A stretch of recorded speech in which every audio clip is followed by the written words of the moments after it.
یعنی جلسے کے اہتمام و انصرام میں اتنی محنت درکار ہے کہ آدمی 10-10 روپیہ کے لیے 1-1 گھنٹے تک سیٹھ صاحب کے دروازے پہ کھڑا رہتا ہے۔ وہ سیٹھ صاحب جو اپنے بھائی کو دھمکاتا ہے کہ تجھے جیل بھیجنے کے لیے 1 لاکھ روپیہ رکھا ہوں، ان سے اگر کہا جائے کہ مدرسے کے لیے جلسہ ہے، کمیٹی کا جلسہ ہے، گاؤں کے لیے جلسہ ہے، 100 روپیہ دے دیجئے، تو وہ سیٹھ صاحب بولیں گے چھٹا نہیں ہے۔ یعنی جلسہ آج صرف غریبوں کی محنت کا نتیجہ ہے، ورنہ امیروں کو بہت کم الا ماشاءاللہ جلسہ کرانے اور جلسہ کی شرکت کے لیے ان کو موقع ملتا ہے۔ جلسے میں چندہ بھی غریب دیں، جلسے میں شرکت بھی غریب ہی کریں، مہمانوں کی خدمت بھی غریب کریں، مسجد کی تعمیر میں بولیاں بھی غریب غربا حضرات لگائیں۔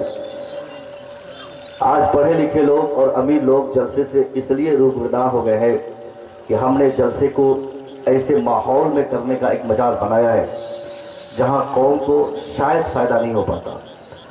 ایک سیکنڈ میں آج ہمارے خطبہ، ہمارے نخبہ جلسے میں ایک سیکنڈ میں جنت بانٹتے ہیں۔ ابھی ایک جگہ میں جلسے میں تھا، 200 روپیہ دینے کی بات آئی، ایک خطیب صاحب قسم کھا کے کہنے لگے کہ قسم خدا کے جو مسلمان 200 روپیہ دے گا میں گارنٹی لیتا ہوں کہ جنت میں چلا جائے گا۔ یعنی آج جنت کتنا ہم نے آسان کر دیا، جلسہ کرا کے پاکٹ میں لے کر ہم جنت گھومتے ہیں۔ دن بھر کا شرابی، بے نمازی، جھوٹا، پاپی، ظالم انسان جلسے میں 200 روپیہ چندہ دے کر وہ بھی جنت خریدنا چاہتا ہے۔ اتنی آسان چیز نہیں ہے۔ ایک کہاوت ہے کہ جنت اسے ملے گی، جنت میں کھجور کا درخت ان کے لیے لگایا جائے گا جن کے لیے زمین پہلے جنت میں ہوگی، تب نہ ہم زمین تلاش کریں ہماری زمین جنت میں ہے یا نہیں۔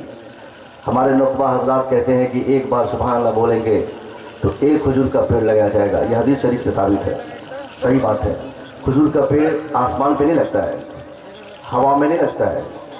درخت اور پلانٹیشن کے لیے زمین کی ضرورت پڑتی ہے۔ زمین ہمارے پاس ہے نہیں اور کھجور کا پیڑ لگانے چلے ہیں۔ زمین ہم کو کیسے ملے گی؟ زمین ہم کہاں سے حاصل کریں گے؟ اس کی تلاش، اس کی جستجو ہمیں ہر حال میں کرنی چاہیے۔ اولا ہم نے تعلیم حاصل کی نہیں، ہم نے خود پڑھا نہیں، ہم قرآن پڑھتے نہیں، ہم قرآن سمجھنا چاہتے نہیں۔ جلسے میں قسمت سے 2-4 گھنٹے بیٹھنے کا ہمیں موقع ملتا ہے، اسی کو ہم اپنی درسگاہ سمجھ کر، اپنے علماء کو اپنے استاد سمجھ کر، اس حیثیت سے رات کے شروعاتی حصے سے اخیر تک، اخیر خطیب کے اخیر جملے تک اس حیثیت سے بیٹھے کہ کس خطیب کا کون سا جملہ کہاں کیسے سمجھ میں آ جائے، جس پر عمل کر کے میں اپنی دنیا بھی بناؤں اور اپنی آخرت کو بھی تباہ ہونے سے بچا دوں۔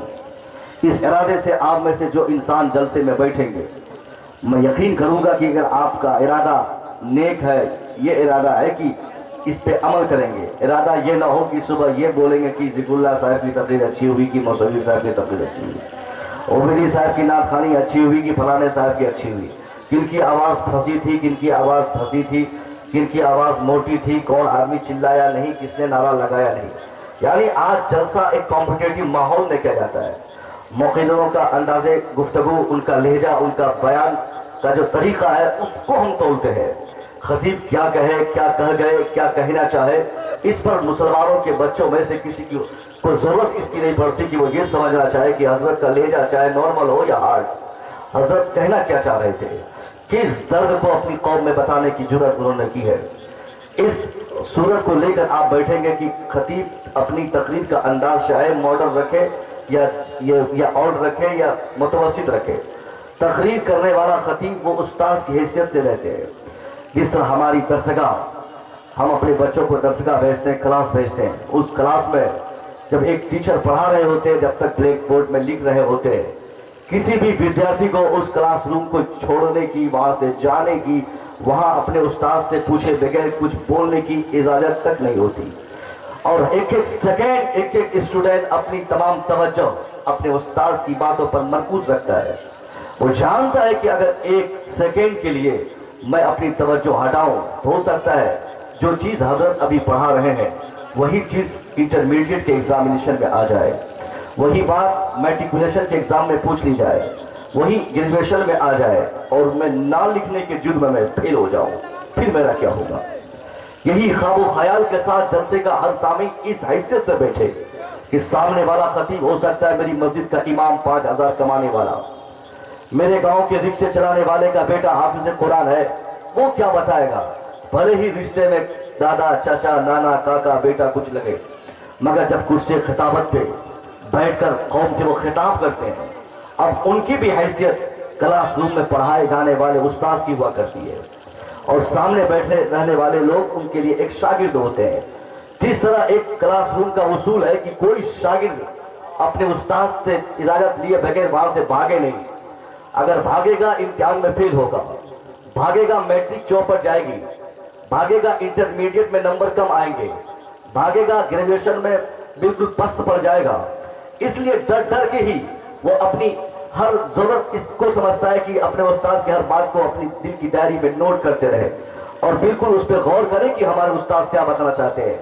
سیم کنڈیشن میں جلسے کا ہر سامعی اس حیثیت سے اپنے خطیب کی بات سنے کہ ہو سکتا ہے خطیب کی کون سی بات، خطیب کا کون سا جملہ میرے سننے سے چھوٹ جائے، جس پر عمل نہ کرنے کے جرم میں میری دنیا بھی تباہ ہو جائے، میری آخرت بھی برباد ہو جائے۔ اس لیے اپنی دنیا اور آخرت کو آباد کرنے کے لیے ایک آدمی جلسے میں اس نیت سے بیٹھے کہ خطیب کی تقریر کا آخری جملہ کا پرتیکشا کروں گا، میں کون سا جملہ کام آئے گا جس پر عمل کر کے، جس کو اپنی زندگی میں اپلائی کر کے، اس پر عمل کر کے زندگی کو تباہ ہونے سے بچاؤں، آخرت کو برباد ہونے سے بچاؤں۔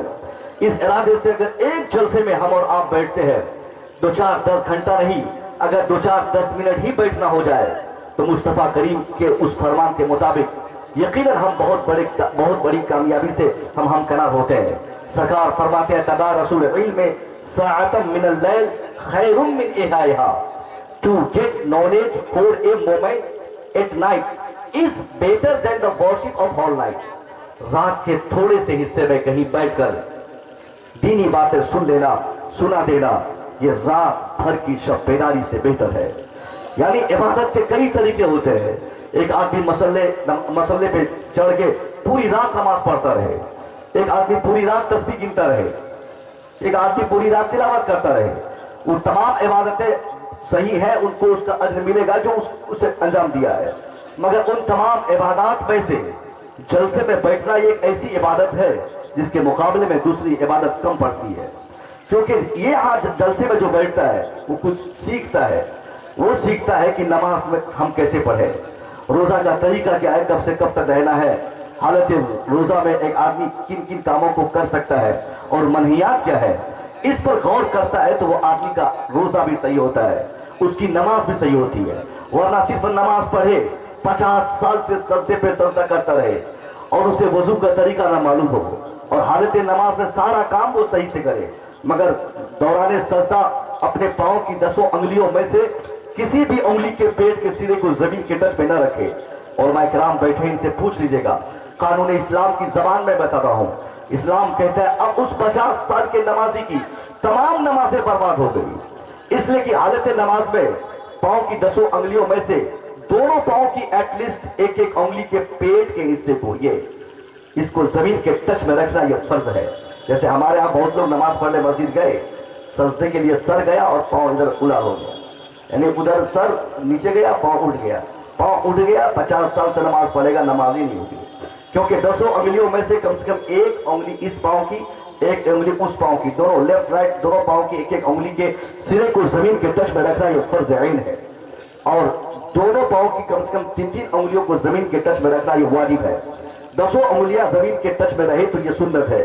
آپ قانون جانے یا نہ جانے لیکن علماء آپ کو جنا کے رہیں گے، قانون یہ ہے کہ جس نے حالت نماز میں کسی فرض کو ترک کرے گا اس انسان کی نماز ان کے چہرے پر، چاہے سورہ فاتحہ کے بعد بہت لمبی سورت اس نے پڑھ رکھی ہو، پورا قرآن اس نے تلاوت کی ہو، مگر یہ کام ان سے نہ ہو سکا تو ان کی نماز نہ ہوئی۔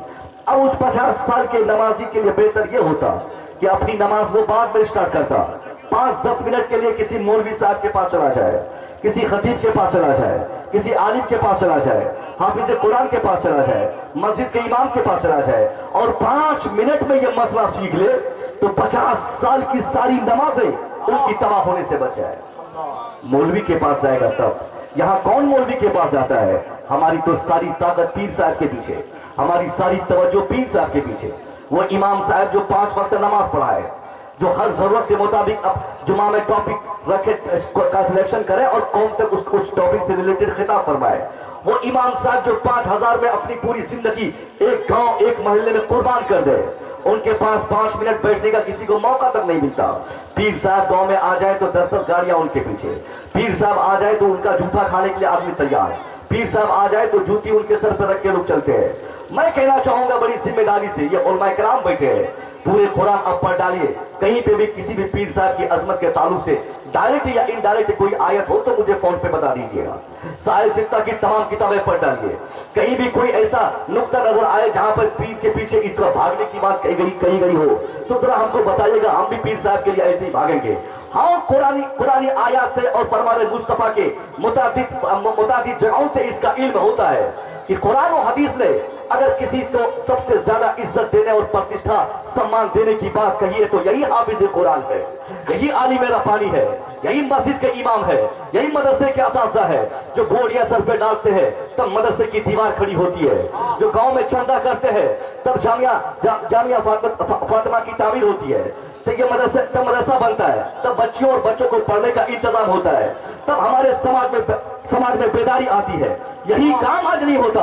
मौलवी साहब बेचारा दर दर की ठोकरे खाए और पीर साहब एक एक बोरा पैसा लेकर गांव से चले जाए, मौलवी साहब को 8-8 महीने से तनख्वाह ना मिले और पीर साहब बेचारा एक इशारे पर एक इंसान की जमीन 10 कट्ठा ले ले, मौलवी साहब की बीवी एक पुराने कपड़े पर पूरा साल गुजार दे और पीर साहब की बच्चियां अमेरिका में यूनिवर्सिटी में तालीम हासिल करे, मौलवी साहब का बेटा दर दर की ठोकरे खाए और पीर साहब का बेटा स्कॉर्पियो पर वो रोजाना घूमने के लिए दिल्ली मुंबई के लिए वो रवाना हो जाए, बड़े बड़े पार्कों में होटलों में आराम करे।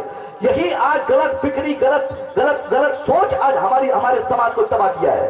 पीर साहब का काम हमारे लिए इतना है कि पीर साहब बड़े मुअज़्ज़ज़ होते हैं, हर हाल में उनकी इज्जत होनी चाहिए क्योंकि वो अल्लाह वाले होते हैं।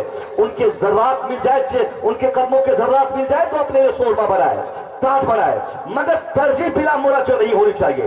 पीर साहब भी बैठे रहे और मौलवी साहब भी बैठे रहे, पीर साहब भी रहे और इमाम साहब भी रहे, तो मकाम सबसे ज्यादा बुलंद इमाम साहब का है। पीर साहब और इमाम साहब में कंपैरिजन हो तो सबसे असीम मर्तबा हमारी मस्जिद के इमाम का है, क्योंकि इमाम ने अपनी जिंदगी की एक जरूरत को सिर्फ हमारे लिए कुर्बान किया है। इमाम साहब बचपने से लेकर बुढ़ापे तक हमारी हर जरूरतों को बिल्कुल फुलफिल करते हैं।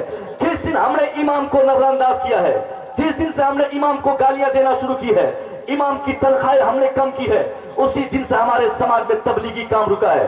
पीर साहब हमको अपने दामन से जोड़ते हैं, मगर इमाम साहब हमको इस्लाम से जोड़ता है।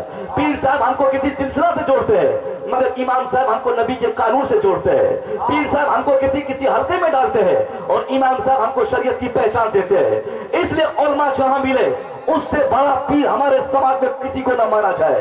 इनके लिए कुर्सी छोड़नी पड़े कुर्सी छोड़ी जाए, इनके लिए आदमी को सर के बल चलना पड़े तो सर के बल चलने को तैयार हो जाए। हमारी बीवियां भूखी रहे हम बर्दाश्त करें, हमारे बच्चे एक एक रोटी के लिए तरस जाए हम बर्दाश्त करें, मगर यह मौलवी जहां पर है वो इमारत अच्छी होनी चाहिए, इनकी तनख्वाह अच्छी होनी चाहिए, इनका समाज अच्छा होना चाहिए, इनका मुआशरा अच्छा होना चाहिए, इनकी जिंदगी बिल्कुल फुलफिल हर जरूरतों से होनी चाहिए।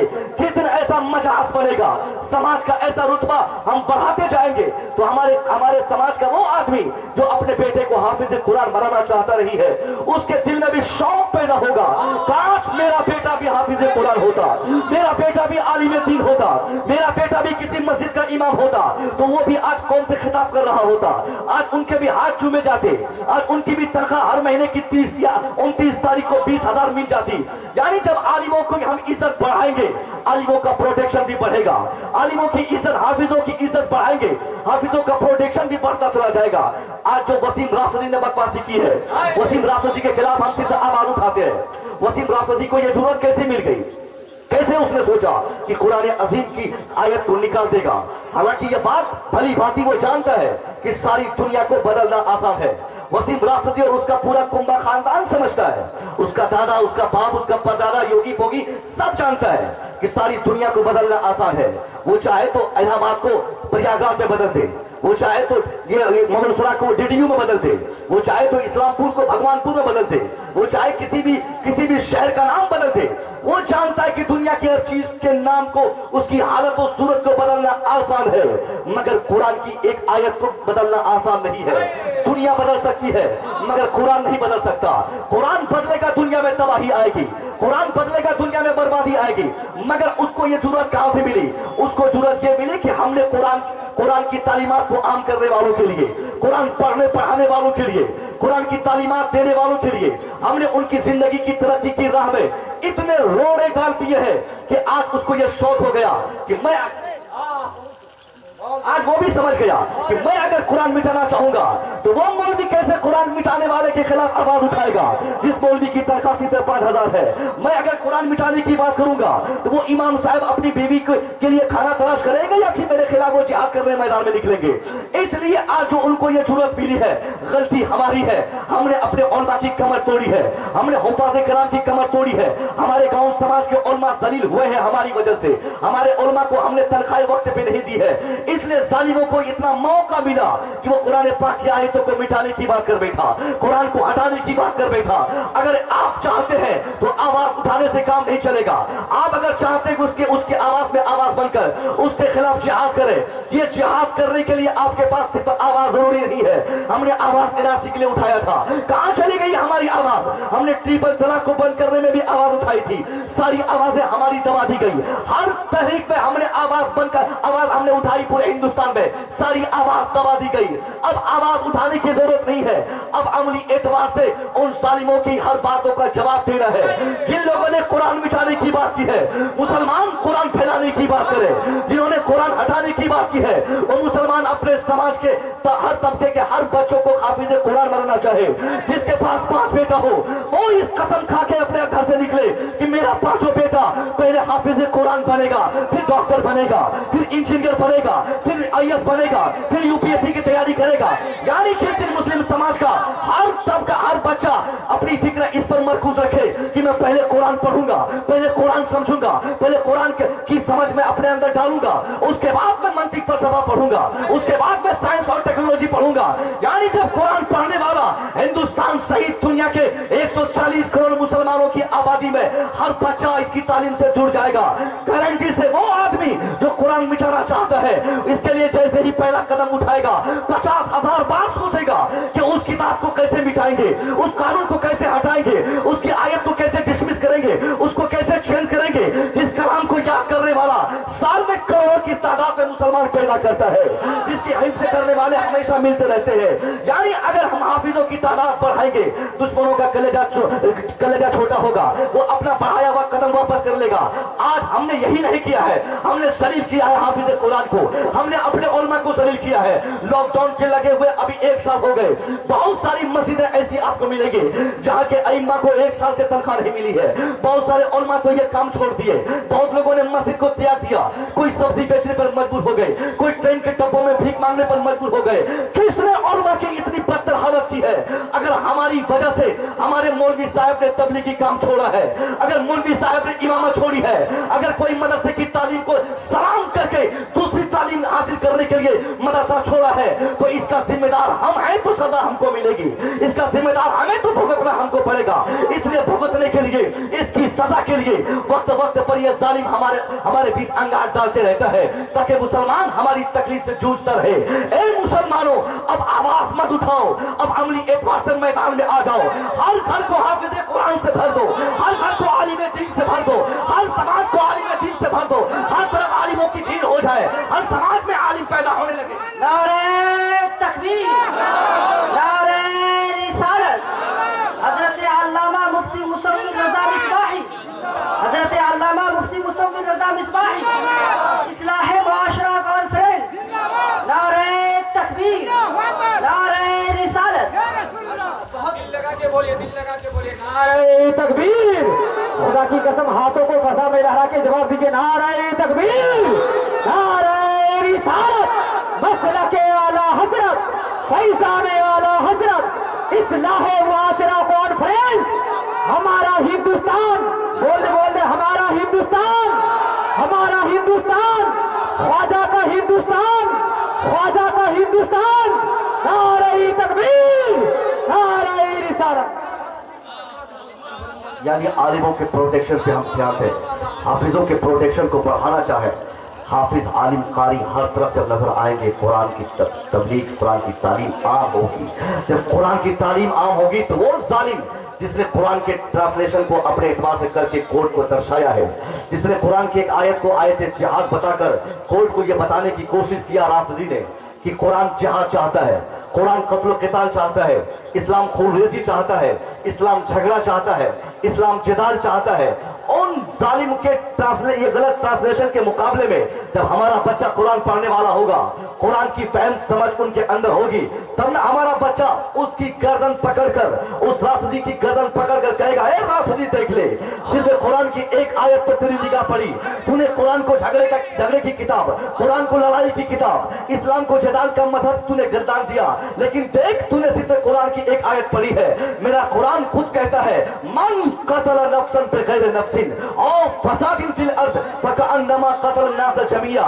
यानी आयत जिहाद पे आज मीडिया पोखलाहट अपनी जाहिर करते हुए दुनिया को यह बताना चाहिए है, आज की खरीदी हुई इन मीडिया ने, इन मीडिया कर्मियों ने जो बताया है कि कुरान जिहाद चाहता है, कुरान क़िताल चाहता है, मगर हम अपने किरदार से अपने बच्चों को कुरान पाक का ऐसा हाफिज बना दे, ऐसा आलिम बना दे कि हम दुनिया को यह बता सके कि वही कुरान है जिसका फरमान है, मन कतल नफ्सन बगैर नफ्सिन, जिस किसी ने किसी एक व्यक्ति की हत्या की या जमीन पर फसाद फैलाया, गोया उसने सारी इंसानियत की हत्या की, गोया उसने सारे आदमी को मार डाला।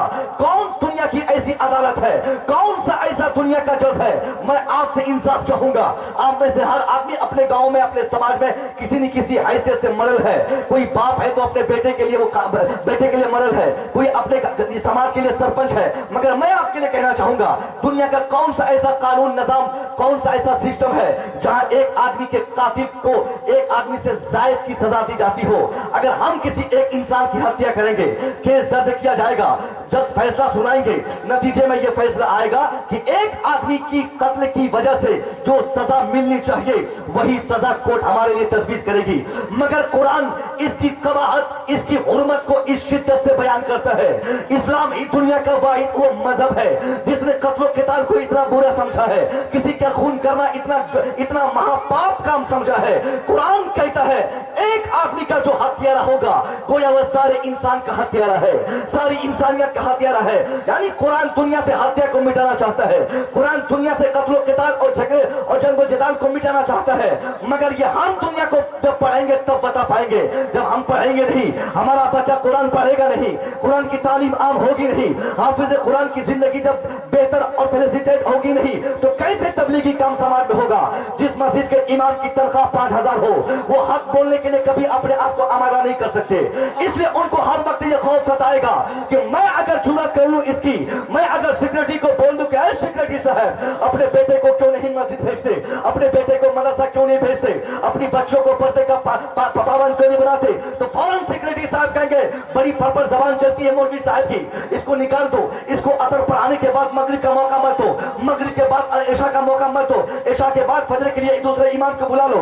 यानी जिस इमाम साहब को हमेशा अपनी मुलाजमत की फिक्र सताती रहेगी, जिनको अपनी जिंदगी की वो तमाम तकालीफ याद आती रहेगी, वो इमाम साहब खुल के न तो शराब के खिलाफ बोलेंगे, न ज़िना के खिलाफ बोलेंगे, न वो हमारे गांव समाज में पर्दे के माहौल को लाने के लिए बोलेंगे। वो इमाम साहब घंटा घंटा गिनेंगे, एक एक सेकंड गिनेंगे कि मेरा महीना कंप्लीट हो जाए, कब मैं तनख्वाह पाऊं कि मेरी बीवी पाए, फौरन उससे घर के सारा सामान खरीदे जाए। यानी अगर हम चाहते हैं कि हमारे इमाम साहब तबलीगी काम को बड़ी शिद्दत से और बड़ी जिद्दत से करते रहे, तो इनकी तनख्वाह इतनी अजीम कर दी जाए, इनकी जिंदगी को इतनी आसान कर दी जाए कि हर चाहने वाला, हर समाज में रहने वाला, गांव में समाज में हर बच्चा चाहेगा कि मैं दुनिया की दूसरी तालीम बाद में हासिल करूं, पहले वो तालीम हासिल करूं जिसको पढ़ने के बाद आदमी मस्जिद का इमाम बनता है, जिसको हासिल करने के बाद हाफिज कुरान बनता है, जिसको पढ़ने के बाद आलिम दीन बनता है। यानी आलिमों के प्रोटेक्शन के लिए जरूरी यह है कि समाज में पहले से जो लोग आलिम है, जो हाफिज कुरान है, उनकी हर फरमाइश पूरी की जाए, उनकी हर जरूरत के लिए हम खड़े हो जाए। हमारे बच्चे भूखे रहे सही है, मगर हाफिजी के बच्चे भूखे न रहने चाहिए। हमारे बच्चे तंगदस्त हो जाए हम मान लेंगे, मगर हाफिजी के बच्चे तंगदस्त न हो। हमारा घर बाद में बनेगा, हाफिज कुरान का घर पहले बनना चाहिए। आलिम दीन को हर हाल में इज्जत मिलनी चाहिए। इस फिक्र को जब हम डेवलप देंगे, इंशाअल्लाह वो जालिम भी तबाह होगा, उनके किए हुए जुल्म भी मिटेंगे, इस्लामी माहौल का पूरी दुनिया में प्रचार भी होता चला जाएगा। पहले से ज्यादा जलसे होते हैं मगर तबलीग पहले से कम होता है। पहले से ज्यादा मदारिस आज बनते हैं मगर तबलीग पहले से कम होता है। पहले से ज्यादा उलमा आज प्रोजेक्ट होते हैं मगर तबलीग पहले से कम आज हो रही है। यानी पहले से कम तबलीग आज हम कर रहे हैं, तबलीग कम हो रही है। इसकी वजह यह है कि हमने तबलीग करने वाले जो मुबल्लिगीन है, इनकी जिंदगी को इतनी हमने मुश्किल तरीन बना दिया है। कौन चाहेगा कि वो अपनी बीवी को भूखा रख के तबलीग के काम करे? आज हम में से अक्सर सोचते क्या है कि हम मेहनत करें ताकि हमारी बीवी को आराम मिल जाए, बच्चों को आराम मिल जाए। बच्चे इंग्लिश मीडियम स्कूल में पढ़े, 5-10 हजार प्रत्येक महीना का मैं अपने बच्चों के नाम पे, उनके ट्यूटर के नाम पे जमा करता रहूं। हाँ, जो जरूरत आपकी और हमारी है वो तमाम जरूरत इनकी भी होती है। अगर हम खाने पीने के लिए दिल्ली जाते हैं कमाने के खातिर, तो इनको भी कमाने के लिए जमीनें तलाश करनी पड़ती है।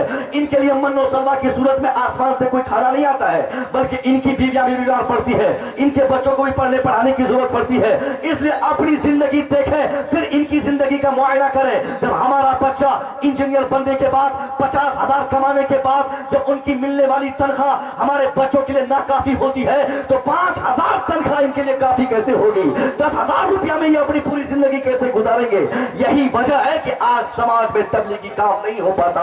आज समाज में हमारी बच्चों में इस्लाह नहीं हो पाती, इसलिए कि हमारे मुस्लिम, हमारे मुबल्लिगीन ने अपनी जिंदगी का मकसद समझ गया कि अगर ज्यादा तबलीग करूंगा तो भूखे पेट सोना पड़ेगा, ज्यादा तबलीग चिल्लाऊंगा ये कौम हमें भूखा रख देगी, ज्यादा तबलीग चिल्लाऊंगा ये कौम हमें मस्जिद और मदरसे से निकाल देगी। मेरे दोस्तों, मेरी बात बहुत तवील होती गई, मैं कुछ से कुछ बता गया। मैं कहना ये चाह रहा हूं कि हम अपने मुबल्लिगीन को इतना मजबूत बना दें कि वो मस्जिद के मेंबर पे जब खड़े रहे, वो ये न डरे कि मुतवल्ली साहब मुझे कहेंगे कि तकरीर बंद कीजिए। यानी इमाम साहब इस हैसियत से, इस शान और शौकत के साथ मेंबर पे खड़े हो जाए। मुतवल्ली साहब अगर 100 बीघा जमीन का मालिक रहे तो उससे भी ज्यादा जमीन और प्रॉपर्टी का मालिक इमाम साहब रहे। इमाम साहब के सामने मुतवल्ली और सेक्रेटरी को जबान खोलने से पहले सोचना पड़े कि किस अमीर तरीन शख्स के सामने जबान खोल रहा हो। इनकी तो तनख्वाह बहुत है, ये हमें चाहेंगे तो पिटवा देंगे, ये हमें चाहेंगे तो सेक्रेटरी पद से निकलवा देंगे। यानी ये शान जब इनकी इतनी अजीम होगी तो फिर कोई मुतवल्ली और सेक्रेटरी नहीं कहेगा कि हजरत सूद के खिलाफ कुछ नहीं बोलना है, हजरत हया के खिलाफ कुछ नहीं बोलना है, मेरी बेटी के खिलाफ कुछ नहीं बोलना है, शराब के खिलाफ कुछ नहीं बोलना है। जब ये बोलेंगे नहीं, हमारे बच्चे अमल नहीं करेंगे, तो हमको ईमान का सही बेनिफिट मिलेगा कैसे? ईमान का सही हिस्सा हमारे हाथ में आएगा कहां से? आज सब लोग दावा करता है मुसलमान होने का, सब बोलता है कि हम मुसलमान हैं, हम मुसलमान हैं। मैं पूछना चाहता हूं, मुसलमान आप हैं, किस हैसियत से मुसलमान है? क्या ईमान लाने का मतलब मुसलमान बन जाना है क्या? अरे कितने योगी ऐसे हमने देखे जिन्होंने कलमा बरसर स्टेज पढ़ा है। वो क्या नाम, बाबा राम रहीम कितनी बार पढ़ चुके हैं, वो बाबा ढोंगी ढांगा बाबा। और अक्सर वो हमारी मजलिसों में जब उलमा के साथ इत्याद होता है, उस मजलिसों में वो ला इलाहा इल्लल्लाह कई बार पढ़ चुके हैं। कलमा पढ़ने का नाम मुसलमान बनना थोड़ी है, बल्कि कलमा पढ़ने का नाम है कि मुसलमान बनने की आदमी कोशिश कर रहा है, मुसलमान बनना चाह रहा है, मुसलमान बनने की मशीन में वो आदमी अपने दिलो दिमाग को डाल दिया है, मुसलमान बनने के प्रोसेस में है, इस्लाम अपनाने की राह में वो आदमी का कदम है। मुसलमान बनना उतना आसान नहीं है जो हम समझते हैं। हमने सोचा कलमा पढ़ लिए, खतने की महफिल में मौलवी साहब आके मिलाद पढ़ दिए, निकाह की महफिल में इमाम साहब निकाह पढ़ा दिए, बस निकाह, खतना, ईदैन, जुमा की नमाज पढ़ना, बस इतना ही मुसलमान बनने के लिए काफी है। चाहे 1000 खताएं हम करते रहे, हमारे यहाँ उरियानियत आम रहे, हमारे यहाँ बदतमीजी आम रहे, हमारे यहाँ शरीयत पे अमल किसी का ना हो, बस हम पक्का मुसलमान है। यही वजह है कि हमने उरियानियत को फरोग दिया, ईमान का हमने अपना मुहासबा किया नहीं। आज ईमान का सही बेनिफिट हमें नहीं मिलता, वरना जो मुसलमान होगा वो तंगदस्त हो सकता है, परेशान नहीं हो सकता। साहिब ईमान तकलीफ में कभी नहीं रह सकता, भले ही उनके पास एक सूखी रोटी का इंतजाम का रास्ता हो, उनके पास पैसा कम हो, मगर वो जिंदगी में परेशान नहीं हो सकता जिसके पास जर्रा भर भी ईमान होगा। साहिब ईमान की शान ये होती है, साहिब ईमान आसमान से कहे, आसमान का बादल, ये सामने ढोंगी को खत्म कर दो, बादल कहर बन के ढोंगी पे टूट पड़ेगा। ईमान वाला जमीन से कहता है, जमीन, ये सामने वाला ठोंगा को अपने अंदर संभाले, फौरन जमीन ईमान वाले की बात को बिल्कुल अमल करते हुए उस जालिम इंसान को अपने अंदर डाल देगी। मगर हम कैसे ईमान वाले, 7 साल पहले हमने रो रो के दुआएं की थी, अल्लाह हिंदुस्तान को जालिमों के नरके से बचा ले, मौला हिंदुस्तान को इस जालिमों की हुकूमत से हम सबको आजाद फरमा दे, अल्लाह हिंदुस्तान को इन जालिमों की हुकूमत और शासन से हम सबको बचा ले। यानी हमने दुआएं की थी, बड़े बड़े मज़ारात पे हमारी हाजिरी हुई, पीर साहब आए, उन्होंने दुआ की, कहां चली गई हमारी दुआओं की बरकत है? हमने दुआएं की, हमारी दुआ अल्लाह हमारे चेहरे पर गोया मार दिया। एक फिर आइंदा इलेक्शन में उसी की जीत हो गई, बिहार हाथ से चला गया, उत्तर प्रदेश हाथ से चला गया, और यह क्या बोलते हैं बंगाल अभी बिल्कुल प्रोसेस में लगा हुआ है। यानी हम दुआ को दराज करते जाते हैं, अल्लाह हमारी दुआ हमारे चेहरे पे मारता जाता है। ईमान वाले का तकाजा, ईमान का तकाजा यह होना चाहिए। एक मर्तबा हजरत फारूक आजम की बारगाह में एक बुढ़िया दौड़े हुए आई का, हुजूर देखे ना, मैं तेल लेकर डिबिया में लेके जा रही थी जलाने के लिए, मुझे ठोकर लगी किसी चीज से, मैं गिर गई, तेल भी सारा गिर गया, हुजूर देखे ना, तेल वापस करवा दीजिए, मेरे घर में कोई भी तेल नहीं है, कुछ भी तेल नहीं है, जलाऊंगी क्या, अंधेरे में रहना पड़ेगा। फारूक आजम ने कहा, मिट्टी सुन दे, इस बुढ़िया के तेल को वापस कर दे। मैं आपसे पूछना चाहूंगा, मिट्टी जब किसी चीज को, लिक्विड चीज को ऑब्जर्व करती है, किसी भी तर चीज को ऑब्जर्व करती है, चोस लेती है, उसको चोसने के बाद मिट्टी और धरती कभी उसको वापस नहीं करती। मगर खिलाफ आदत, खिलाफ फितरत, कानून के खिलाफ एक ईमान वाले की धमकी सुनने के बाद जमीन को उस बुढ़िया के ऑब्जर्व किए हुए तेल को वापस करना पड़ा। यानी एक ईमान वाला अगर ऑब्जर्व किए हुए तेल को, ईमान वाला अगर कहते मिट्टी को कि वापस कर, तो मिट्टी भी खिलाफ फितरत वापस करने पर मजबूर हो जाती है। आज कोई हमारे पास ईमान नहीं है, हमने ईमान को तार किया है, हमने ईमान को कई हजार हिस्सों में बांटा है, हमने ईमान को बेहयाई में, हमने ईमान को झूठ में, हमने ईमान को जुल्म में, हमने ईमान को ज़्यादती में, हमने ईमान को जहेज के लेन देन में, हमने ईमान को दिल शिकनी में, हमने ईमान को बगावत के दरवाजे पर जा जाकर हमने बांट दिया है।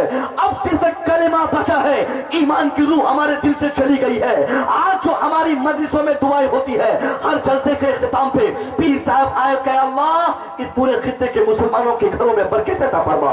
पीर साहब के पीछे औलिया हज़रात तावीज़ लिख दीजिए ना, एक तावीज़ लिख दीजिए, मेरा बाप बेटा बड़े बड़े शहरों में कमा रहा है, 28-29 दिन होते होते सारा पैसा खत्म हो जाता। पीर साहब बिल्कुल खुशफहमी में आए, तावीज़ लिखा दे दिया, अब वो भी खुशफहमी में पॉकेट में रखा, जाके घर में टांग दिया। यानी हम तावीज़ात पे इतना यकीन करते हैं, पीर साहब का दामन नहीं छोड़े, उलमा हमारे हक में दुआ करें। हर जिहाद से यही दुआ होती है कि अल्लाह इस पूरे खित्ते के मुसलमानों में खैर और बरकतों की बारिश अता फरमा। मगर मैं आपसे पूछना चाहूंगा, वो बरकत कहां चली गई जिस बरकत की हुसूल याबी के लिए हमारे पीर ने दुआएं की थी? वो बरकत कहां चली गई जिस बरकत को दिलाने के लिए उलमाए किराम ने मजलिसों में दुआएं की थी? वो बरकतें कहां चली गई जिस बरकतों के हुसूल के लिए हमारे हाफिज जी ने 1 महीने की तरावी के बाद इख्तिताम पर हमारे हक में रो रो कर अल्लाह से दुआएं की थी? वो खैर और बरकत कहां चले गई जिसके हुसूल के लिए इमाम साहब 5 टाइम मस्जिदों में नमाज के खत्म होने के बाद दुआएं करते हैं? यानी हम सिर्फ बरकत चाहते हैं, हम खैर चाहते हैं, हम भलाई चाहते हैं, उसके लिए दुआएं करते हैं। जब उलमा की दुआ कबूल ना हो तो हम अजमेर चले जाते हैं, अजमेर के उस अजीम शान बारगाह से हम अल्लाह से दुआ करते हैं, मौला एक अच्छा जॉब दे दे, अल्लाह सुकून दे दे, अल्लाह कमाई में बरकतें दे दे, अल्लाह बेटा दे दे, अल्लाह बेटी दे दे, अल्लाह बरकतें दे दे। यानी अजमेर मोहल्ला उस अजीम शान बारगाह का नाम है। सरकार आला हजरत फरमाते हैं 27 से 28 गोया ये मुस्तजाबुल दावत जगहों में से एक अजीम जगह का नाम अजमेर मोहल्ला है। वहां कोई मुसलमान दुआ करता है तो अल्लाह कभी उसकी दुआ रद्द नहीं फरमाता है। मगर साल में 5 बार हम जाए, वहां जाके रो रो के दुआएं करें, वहां से आए जाए, मगर कोई बताए कि हमारी दुआ कबूल हुई है? कोई एक मुसलमान बताए कि मैं अपनी तनख्वाह से खुश हूं? कोई एक मुसलमान बताए कि खैर और बरकत से मुलाकात हुई है? कोई एक आदमी मजलिस से बताए कि मैं अपने कारोबार से खुश हूं? नहीं, रिक्शा चलाने वाला आल्टो कार खरीदना चाहता है, 5,000 कमाने वाला 10,000 की फराक में है, 1 लाख कमाने वाला 10 लाख के चक्कर में पड़े रहता है। यानी अपनी तजारत, अपने कारोबार, अपने जॉब, अपने बिजनेस से कोई खुश नजर नहीं आता, सब और ज्यादा तरक्की चाहता है। मैं कहना चाहूंगा आखिर वो बरकत कहां चली गई? क्या हमारे मौलवी साहब की दुआओं के असरार खत्म हो गए? क्या पीर साहब बदअमल हो गए? क्या अजमेर मोहल्ला का पावर कम हो गया? क्या बगदाद और मदीना और काबा का पावर कम हो गया? क्या जो हमने दुआएं की अल्लाह ने दुआएं कबूल नहीं की? नहीं, किसी का पावर कम नहीं हुआ है। ये सारे लोग अपने अपनी अपनी जगह पे बिल्कुल फिटेड है, कमी हमारे अंदर है। हमारी बदअमली सबसे बड़ी वजह बनी है, हमारी बदकिरदारी सबसे बड़ा सबब बना है। हमने अपनी बदकिरदारी की वजह से आज हम अपने ईमान का सही फायदा हम हासिल नहीं कर पाते। अगर एक मुसलमान चाहता है कि उसके घरों में खैर बरकतों की बारिशें हो तो मौलवी साहब के पास बाद में जाए, मुस्तफा जाने रहमत के उस फरमान पे अमल करके पहले दिखाए जिस फरमान पे अमल के लिए मुस्तफा ने तो कबूलियत के दुआ के लिए शर्त करार दी थी। मेरे आका फरमा गए 1400 साल पहले, उस समाज के की दुआ कैसे कबूल होगी, उस मुसलमान की दुआ कैसे कबूल होगी जिस माहौल जिस मुआशरे के बच्चियों के सर से दुपट्टे हट जाए, जहां उर्यात आम हो जाए, जहां की बेटियां खुले आम घूमना शुरू करे, जिनके सर का एक बाल भी दूसरों की निगाहों के लिए जीनत बन जाए। अल्लाह उस समाज से दुआओं की बरकतों को हमेशा के लिए उठा लेता है, दुआ कबूल नहीं होती। नारे तकबीर, नारे रिसालत, मसलके आला हजरत, फैज़ान आला हजरत, इस्लाह मुआशरा कॉन्फ्रेंस। नारे तकबीर, नारे रिसालत। यानी बेहयाई की वजह से आज हमारी दुआ कबूल नहीं होती। बेहयाई सब में आम है, बूढ़ा बच्चा जवान लड़का लड़की सब बेहया हो गए, बुढ़ा बुढ़ी सब बेहया नजर आते हैं। कोई तो मिले समाज में ऐसा सुधार करने वाला जो अपने बच्चों को कहे कि भाई भाई बच्चा तुम कहे जाते हो बगैर दुपट्टे के, बच्ची तुम कहे मार्केट जाती हो, स्कूल जाओ तो सबसे पहले पूरे चेहरे को ढक लो, सर से पाओ तो ढक लो, इस्लामिक माहौल में जाओ। यानी किसी को कोई परवाह नहीं, बाप अलग मस्ती में है, बेटा अलग मस्ती में है, माँ अलग मनोरंजन में है, बेटियां उनकी अलग मनोरंजन में है। यानी वो बाप कैसे अपने बच्चे को कहेगा बेटा रात के 12 बजे तक तुम मोबाइल क्यों चलाते हो, जो बाप खुद ईयरफोन ठूस के बाइक चलाता हो, जो बाप खुद ही रात के 12 बजे तक गाने सुनता हो, वो माए कैसे अपनी बच्चियों को मोबाइल के कसरते इस्तेमाल से मना करेंगी।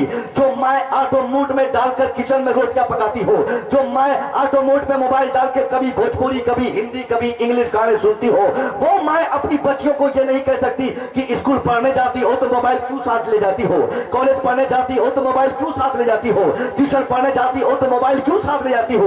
यानी बाप पहले खुद बिगड़ता है, फिर उसका बच्चा उसकी राह को इख्तियार करता है। माँ पहले खुद अपनी निगाहों को आवारा करती है, फिर उसकी बच्चियां उन राहों पे अपना कदम जमाती है। कुरान ने सच फरमाया, कू अनफुसिकुम व अहलीकुम नारा, save your families member and yourself from the fire which fuel is man and stone. Quran कहता है ईमान वालों को बचाओ अपने आप को और अपने परिवार के हर मेंबर को उस भड़कती हुई आग से जिसका ईंधन इंसान और पत्थर होंगे। कुरान ने कहा कि पहले हम भी बचे अपने आप को, फिर अपने फैमिली के हर सदस्य को उन तबाही की उन जहन्नम की आग से बचाए जिसका ईंधन आग और जिसका ईंधन पत्थर और ये इंसान होंगे। आज हम खुद नहीं बचते तो हम अपने बच्चों और बच्चों को कैसे बचाएंगे। आज ट्यूशन पढ़ने हमारी बच्चा जाती है, 10 लखेड़े सड़कों पे नजर आते हैं, सीटियां बजाने वाले, मोबाइल नंबर मांगने वाले, उनको पुकारने वाले, उनको परेशान करने वाले, उनके आगे बाइक रोक देने वाले। यानी हमारी बच्चियां कहीं चली जाए उनको छेड़ने वाले कई लोग मिल जाएंगे। उम्र का तकाजा आज के है कि एक आदमी दिल्ली चला गए तो वहां बिल्कुल सुकून से जिंदगी गुजारे, कमा कोर के वहां से घर आए, बीवी बाल बच्चों को पैसा दे, मगर नहीं, दिल्ली में गया कमाने के लिए, वहां भी बूढ़ा बन गया, उसके बाद भी कमाते कमाते एक दिन की छुट्टी वो गार्डन जाने के लिए, एक दिन की छुट्टी घूमने के लिए, घूमने के बहाने से किसी की बेटियों को देखना, किसी पे बदनिगाही करना, किसी के बारे में गलत ख्याल पैदा करना। यानी हर तरफ से आज हमने बदनिगाही को जो फरोग दिया है, इसी का नतीजा है मुसलमान बनने के बाद भी आज मुसलमान बनने का फायदा हमें नहीं मिलता। ईमान रखने के बाद भी ईमान का सही और जायज बेनिफिट हम तक नहीं पहुंचता। पैगंबर इस्लाम ने ईमान को आइडेंटिफाई करते हुए 1400 साल पहले फरमाया था, अल ईमानो बिज़ुम वस्तबून शोबा व अफज़लुहा क़ौलु ला इलाहा इल्लल्लाह व अदनाहा इमादतुल अज़ानी तरीक़ वल हयाउ शोबतुन मिनल ईमान। मेरे मुस्तफा फरमा गए, ए मुसलमानों, तुम शायद ईमान को सिर्फ कलिमा समझते हो, मगर मेरे मुस्तफा कहते नहीं नहीं, ईमान के कई पार्ट्स है, कई हिस्से हैं, कई सीढ़ियां हैं। जैसे छत पे चढ़ने के लिए एक सीढ़ी की जरूरत होती है और उस सीढ़ी पर कई पायदान होते हैं, एक पायदान, दूसरा, तीसरा, चौथा, पांचवा, यानी जितनी लंबी मसाफत तय करनी हो उतनी लंबी सीढ़ी और उतने क्वांटिटी में पायदान होंगे। सब पर अपना कदम रखना होगा, तब जाकर हम छत पे चढ़ पाएंगे। वही मिसाल इस्लाम की है, वही मिसाल मुसलमान बनने की है। मुसलमान बनने की मिसाल मुस्तफा फरमाते हैं, ए मेरे मानने वालों, गोया इस्लाम एक बहुत बुलंदी का नाम है। उस बुलंदी पे चढ़ने के लिए सबसे पहली सीढ़ी का सबसे पहला स्टेप का नाम है कलमा पढ़ लेना, टू टेल ला इलाहा इल्लल्लाह। यानी कलमा जब हम पढ़ते हैं, गोया मुसलमान बनने की मशीन में हम अपने आप को घुसा दिए। यानी अब हम प्रोसेस में है, हम अब मुसलमान बनना चाहते हैं। आगे सरकार इरशाद फरमाते हैं टू टेल ला इलाहा इल्लल्लाह। उसके बाद कहते हैं अदब अदना इमाततुल अज़ानी तरीक वल हया शोबतुम मिनल ईमान। सरकार फरमाते हैं उसके बाद का अगला प्रोसेस यह है to remove any disturbing item from the way, it is also the symbol of belief. किसी भी तकलीफ दे चीज को रास्ते से हटा देना, यह भी मोमिनों की पहचान है, मुसलमानों की पहचान है, साहिब ईमान की शनाख्त है कि वो जिस रास्ते से गुजरेगा वहां कोई तकलीफ दे चीज नहीं होगी। मुसलमान जहां चल देगा वहां कहीं गड्ढा नहीं होगा, मुसलमान जहां रहेगा वहां कोई पत्थर उत्तर नहीं रहेगा। मगर आज हमारा शौक तो देखिए, किनारे रखे कांटे को हम बीच राह में लाते हैं, किनारे रखे पत्थर को हम बीच रास्ते में लाते हैं कि हमारा दूसरा भाई अभी जख्मी होगा, हमारा समाज तबाह होगा। यानी आज हम अपने भाई के सबसे बड़ा दुश्मन, हम अपने समाज का सबसे बड़ा दुश्मन, आज हमारे समाज की जिंदगी की हर राह में हमने कांटे बिछाए हैं कि कोई तरक्की न कर पाए, किसी का बेटा पढ़ ना पाए, कोई अपना घर पक्के का ना बना पाए। हमारी सारी कोशिश आज अपने समाज के हर तबके के हर फर्द को तबाह करने में आज हमारी कोशिशें रहती है।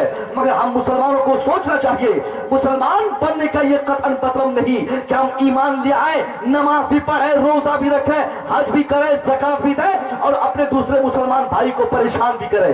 सरकार फरमाए अल मुस्लिमु मन सलिमल मुस्लिमूना मिन लिसानिही व यदिही। सरकार फरमाए कि जो मुसलमानों की ज़बान और हाथ के जुल्म से दूसरा मुसलमान महफूज नहीं रहता, तो उसको समझ लेना चाहिए कि अब वो मुसलमान नहीं है। अगर हम चाहते हैं कि हम मुसलमान बने रहे तो हमारी कोशिश होनी चाहिए कि हमारी जबान से और हमारे कैरेक्टर से कभी भी किसी मुसलमान को कभी तकलीफ ना पहुंची हो। अगर हम किसी को तकलीफ देंगे तो गोया हम नबी के फरमान के मुताबिक मुसलमान कंप्लीट नहीं है। एक कामिल मुसलमान बनने के लिए अपनी जबान और अपने हाथ को दूसरों पर जुल्म पहुंचाने से महफूज करना पड़ेगा। मेरी बात तवील होते जा रही, मैं अर्ज करना चाहता, एक यहूदी बादशाह रास्ते से गुजर गया, रात के अंधेरे में गुजर रहा है, एक ऐसी पथरीली जगह से गुजरा जहां एक पत्थर से चोट लगी, बादशाह लहूलहान हुआ, बेहोश होकर गिर पड़ा। बहुत देर के बाद बादशाह को होश आया, उनके चंद अहबाब उनके साथ थे। बादशाह को उन अहबाब ने कहा, बादशाह सलामत, कैसा पागलपन है, आप इस पूरे खित्ते के बादशाह हैं, यहाँ के जर्रे जर्रे का इल्म है कि कहाँ कौन रास्ता सही है, कौन रास्ता खराब है। यहाँ का बादशाह होने के बाद भी आप क्यों गलत रास्ते को चलने को आपने इख्तियार कर लिया। बादशाह कहता है मेरे दोस्त सुन ले, मैं यहाँ का बादशाह हूँ, यहाँ की हर राह के ताल्लुक से मुझे कंप्लीट ज्ञान है, पूरी मालूमात है, मगर मैंने जिस रास्ते पे चलने को इख्तियार किया था मैं जानता हूँ ये कोई मामूली रास्ता नहीं है, ये रास्ता वो रास्ता है जो रास्ता मुसलमानों के गांव होकर गुजरता है। मैं जानता हूँ कि जो रास्ता मुस्लिम समाज के से होकर गुजरता होगा उस रास्ते में कभी कोई तकलीफ की चीज नहीं होगी। बादशाह यहूदी है मगर अपने दोस्तों से कहता है कि आज मैं यकीन से तुमसे कह सकता हूं कि आज सुबह से इस रास्ते से किसी भी मुसलमान का गुजर नहीं हुआ है।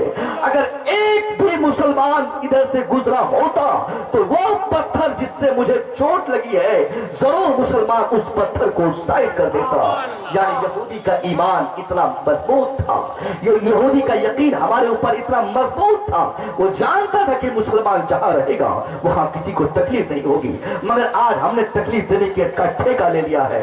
आज तकलीफ देना, एक अपने रिश्तेदारों को तकलीफ, भाई को तकलीफ, अपने कराबादारों को तकलीफ देना आज हमारे लिए शौक बन चुका है। शादी ब्याह के मौके पे तकलीफ देना तो आजकल फैशन हो चुका है। आज मैं मुसलसल 15 से 20 दिन से किसी न किसी जिहाद से तकरीबन हर तकरीर में इस पूरे मार्च में 40 तकरीर मुझे करनी है। जब मार्च खत्म हो जाए 40 दावतें मैंने नोट की है, तकरीबन 20-25 तकारीब तो मेरी हो चुकी है। उसमें से तकरीबन तमाम तकारीब में मैंने इस बात को, इस चीज को अपना पॉइंट बनाया और अपने नौजवानों तक मैंने पहुंचाने की कोशिश की है। आज तकलीफ देना इतना आम हो चुका है। शादी ब्याह के मौके पर एक मुसलमान अपने समधी को ऐसा डराता और धमकाता है, उसकी जिंदगी के तरक्की के हर रास्ते को इस तरह बिल्कुल बंद کر دیتا ہے کہ کوئی آدمی یہ چاہ کر بھی کہ بیٹی رحمت ہے، بیٹی نعمت ہے، بیٹی برکت ہے، بیٹی جنت ہے، یہ چاہ کر بھی آج ہمارے سماج میں ایک باپ جانتا ہے کہ میرے گھر میں بیٹی پیدا نہ ہو تو بھلا ہے۔ ابھی 2 دن پہلے بنگال میں گیا، کیا بولتے ہیں یہ آپ کے مالدہ ڈسٹرکٹ، ایک جاننے والے سے ملاقات کی، وہ بولا حضرت میری شادی ہو گئی ہے، کان میں دھیرے سے کہا حضرت دعا کیجئے گا کہ اللہ لڑکا دے دے، اللہ لڑکا دے دے۔ ان کی زبان سے یہ بھی تو آنا چاہیے تھا کہ حضرت دعا کیجئے گا کہ اللہ ہم کو لڑکی دے دے۔ آج ایک مزاج بنا ہے، ہر کمانے کھانے والے کی بھی خواہش ہوتی ہے کہ ان کے گھر میں کوئی بیٹی نہ ہو۔ کیوں ہم نے ایسا ماحول بنایا ہے؟ اس لیے اس کا نتیجہ یہ ہے کہ ہم نے آج بیٹی پیدا کرنے والوں کی زندگی اتنی مجبوری میں پھنسا دیا ہے، اتنے پیچ اور گھر پیچ ان کی زندگی میں ہم نے سیٹ کر دیا ہے کہ ایک باپ 80-60 سال کی عمر رکھنے کے بعد بھی وہ دلی کمانے جاتا ہے، وہاں رکشہ چلاتا ہے، وہاں دیہاری وہ ڈبل لگاتا ہے، وہاں اوور ٹائم کرتا ہے، وہاں اینٹ ہوتا ہے۔ وہ باپ جانتا ہے کہ اگر میں اوور ٹائم یہ 60 سال کی عمر میں نہیں کروں گا تو گھر میں میری 18 سال کی بچی پل رہی ہے، اگر میں کام نہیں کروں گا، دوسرے کا دھان اور دوسرے کا گیہوں نہیں کاٹوں گا تو میری بچی کی شادی میں کہاں سے کرا پاؤں گا؟ کیونکہ سماج نے ایک لمبی لسٹ رکھی ہے، سماج نے ایک ایسا رواج اور ایک ایسی روایت قائم کر رکھی ہے، ہندوانہ رواج کو ہمارے مسلم سماج نے اس قدر فروغ کر رکھا ہے کہ جس دن تاریخ طے ہوتی ہے شادی کی، اس دن سے 2-3 دن کے اندر سمدھی جی پوری رات لسٹنگ کرتے ہیں کون کون سا سامان ان کو چاہیے، سوئی سے لے کر پنکھے تک، پنکھے سے لے کر کیا بولتے کہ مشین تک، وہ یہ مسئلہ پیسنے کی مشین تک کا ذکر اس لسٹ میں ہے۔ وہاں پر 10 لاکھ روپیہ بھی لکھا ہے، حیثیت کے مطابق کوئی 5 کوئی 10 کوئی 2 لاکھ روپیہ اس لسٹ میں لکھ دیا۔ ایک گاڑی تو ضروری ہے، چاہے وہ آج کے زمانے میں پلسر ہو، اپاچی ہو، اگر وہ سروس ہولڈر کا بیٹا بھتیجا ہے، اچھے لوگوں کا بچہ ہے تو اس میں 4 ویلر کا تذکرہ رہتا ہے کہ آلٹو کار، مرسڈیز کار، BMW کار، یعنی اپنی حیثیت کے مطابق، یعنی حیثیت سے بڑھ کے کہہ لیجئے، جس کو پیٹرول کا پیسہ نہیں وہ بھی گاڑی مانگتا ہے، جس کے گھر میں کھانے کا پیسہ نہیں وہ بھی بیہودہ پلسر کھوجتا ہے۔ یعنی ایسی بیہودگی عام ہو گئی ہے، جس کے خاندان میں کسی نے کبھی اسٹرنگ چھوا تک نہیں، ٹچ تک نہیں کیا، گاڑی کی چابی نہیں دیکھی اپنے ہاتھ سے ٹچ کر کے، وہ بھی تمنا کرتا ہے کہ کائل میں گاڑی خریدوں گا۔ بیٹا ہے نا 18 سال کا، 18 سال کا ہو گیا، 2-3 سال میں شادی کراؤں گا، سمدھی جی سے خود ہی گاڑی لے لوں گا۔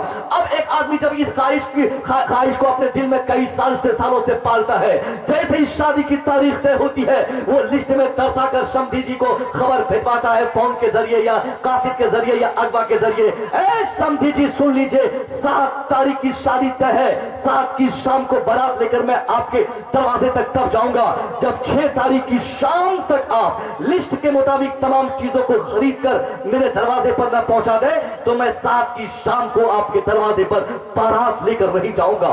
اب یہ خبر سننے کے بعد وہ غریب باپ جن کے پاس مختصر ترین دولت ہے، جن کے پاس 2-4 بیگھہ زمین ہے، جن کے پاس چھوٹا بزنس ہے، اب وہ غریب باپ کیسے کیا کرتا ہے؟ وہ غریب باپ علامہ عبیدی صاحب کے پاس بھاگا، یہ علامہ صابری صاحب کے پاس چلا گیا، یہ علامہ عارف رضوی کے پاس چلے جائے اور ان ائمہ اور علماء کے پاس چلے جائے، ان سے کہے حضرت نماز میں اعلان کر دیجئے، نماز کے بعد جمعہ کی تقریر میں بول دیجئے گا کہ ایک تنگ دست آدمی مسجد کے دروازے پہ کھڑا ہے، آپ لوگ 10-20 کی مدد کر دیجئے، اس کی بیٹی کی شادی ہے۔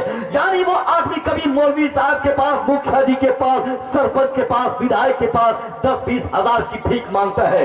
اگر ان تمام دروازوں پر گھومنے سے ان کی تمام ضرورتیں پوری ہو گئی تو ٹھیک ہے، ورنہ اس غریب بچی کی ماں اپنے زیورات بیچتی ہے، اس غریب بچی کا بھائی اپنی چھوٹی سی دکان بیچتا ہے، اس غریب بچی کا باپ اپنا بسوباس بیچ کر اپنے سمدھی کی خواہشات کی تکمیل کرتا ہے۔ اس کے بعد 7 تاریخ آ گئی، 7 تاریخ کو ساز و سامان کے یہ کہ بینجو بادہ کے ساتھ وہ بارات لے کر وہ ظالم انسان ہمارے دروازے پہ پہنچتا ہے۔ وہ دروازے پہ آ گیا، آرکیسٹرا چل رہے ہیں، ہجڑوں اور چھکوں کے ڈانس ہو رہے ہیں، لوگ ایک دوسرے کو ابھی چھیٹ رہا ہے، تو پلاؤ بریانی کے لیے لوگ انتظار کر رہے ہیں، مگر ایک باپ ڈرتا رہتا ہے کہ یہ 100-200 کی بھیڑ جو ہمارے دروازے پہ آ رہی ہے، ان 200 میں کوئی بڑا آدمی ہو، ان کے حساب سے اگر بوٹی چھوٹی پڑ جائے، ان کے حساب سے میری کرسی کمزور ہو جائے، ان کے اعتبار سے اگر میرا دسترخوان بالکل غیر مناسب ہوگا تو میرے سمدھی ان ہزاروں کے سامنے میری بے عزتی کر دیں گے۔ اب وہ باپ، غریب بچی کا غریب باپ ایک ایک قدم پھوک پھوک کے بڑھاتا ہے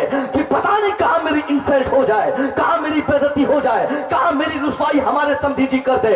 यानी बसा औकात तो खाने के नाम पर कुर्सियां चला दी जाती है कि जब तेरी औकात नहीं थी तो बारात क्यों मंगाया था, औकात नहीं थी तो बेटी की शादी क्यों की थी।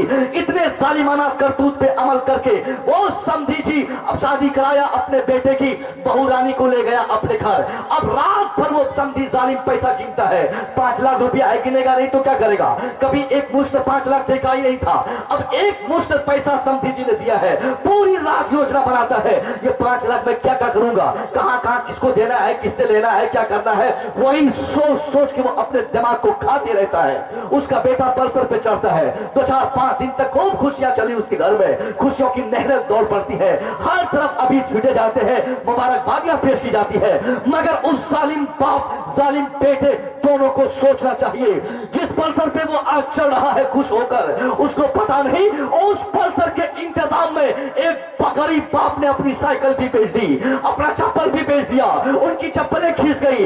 जिस कुर्सी पर आज वो बैठ रहा है, जिस वो फर्नीचर पे मजा ले रहा है, वो अपने घर में फर्नीचर ले आया, मगर वो अपने अपने ससुर के घर से चारपाई भी छीन लाया। उसका ससुर अपने कुंबे खानदान के साथ जमीन पे लेटने पर मजबूर है, वो अपने घर में 5 लाख रुपया देख रहा है, मगर उसका अपना समधी एक एक रुपये के लिए मोहताज हो गया है। हर बाप जो बेटी का बाप है, वो अपनी बेटी की शादी के 5 साल तक आज हमारे समाज में खड़ा नहीं हो पाता, 5 साल तक कोई नया काम नहीं कर पाता, 5 साल तक बेचारा ऐसा टूट जाता है, एक एक वक्त के खाने पे लाले पड़ते हैं। उनके दूसरे बच्चे बिल्कुल वो अपनी जिंदगी को खैराबाद कहने पर उतारू हो जाते हैं। आज एक बहुत बड़ी मिसाल हमारे सामने से गुजर गई। आज से कुछ दिन पहले यानी फरवरी की 25 तारीख को हिंदुस्तान का बड़ा शहर जिसे अहमदाबाद लोग कहते हैं, अहमदाबाद की एक बहुत पढ़ी लिखी लड़की जिसका नाम आयशा, हमने सुना है आयशा आरिफ, उसका शौहर का नाम आरिफ, उस लड़की का नाम आयशा। आप में से कितने लोग आयशा की खबर सुने हैं, जरा हाथ उठा के बताइए ना आयशा के बारे में। माशाल्लाह सब लोगों के पास मोबाइल है, टीवी है, अखबार पढ़ते हैं, किसी न किसी जराए ब्लॉग के तरीके से कोई इस्तेमाल करके इन लोगों ने ये खबर सुन ली है कि आयशा आत्महत्या की। बिलाशुबह आत्महत्या करना बहुत महापाप काम है। मौत के बाद अल्लाह उस सुसाइड करने वाले मर्द या औरत से उसको दी हुई जान अल्लाह मांगेगा। बड़ी मुश्किल में वो आदमी फंसेगा जो सुसाइड करता है, जो आत्महत्या करता है, जो खुदकुशी करता है, उसकी बहुत सख्त तरीन गिरफ्त होने वाली है। मगर मैं कहना चाहूंगा उस बच्ची, पढ़ी लिखी बच्ची ने इस खतरनाक स्टेप को उठाने पर क्यों अपने आप को मजबूर किया था। मालूम है कितनी पढ़ी थी वो लड़की, यूपीएससी की तैयारी कर रही थी, यानी वो डीएम और कलेक्टर बनना चाहती थी। जो भी स्टूडेंट यूपीएससी की प्रिपरेशन करता है, जिसकी तैयारी करता है, वो माइंड उसकी मेंटालिटी इतनी फ्री होती है कि किसी भी काम को करने से पहले 50 बार उससे सोचता है, उसका अंजाम सोचता है, उस हवाले से माजी देखता है, हाल देखता है, मुस्तकबिल पे गौर करता है। मगर मैं कहना चाहूंगा यूपीएससी के प्रिपरेशन करने वाले स्टूडेंट ने, एक तालिबा ने क्यों इतना सख्त स्टेप उठाने पर अपने आप को मजबूर किया था, किस वजह से उसने इस खराब काम को भी वो कर बैठी। वो ये जानकर भी कि मौत के बाद इसकी सजा हमको मिल के रहेगी, मगर वो पढ़ी लिखी लड़की के साथ जुल्म क्या हुआ था जरा गौर कीजिएगा।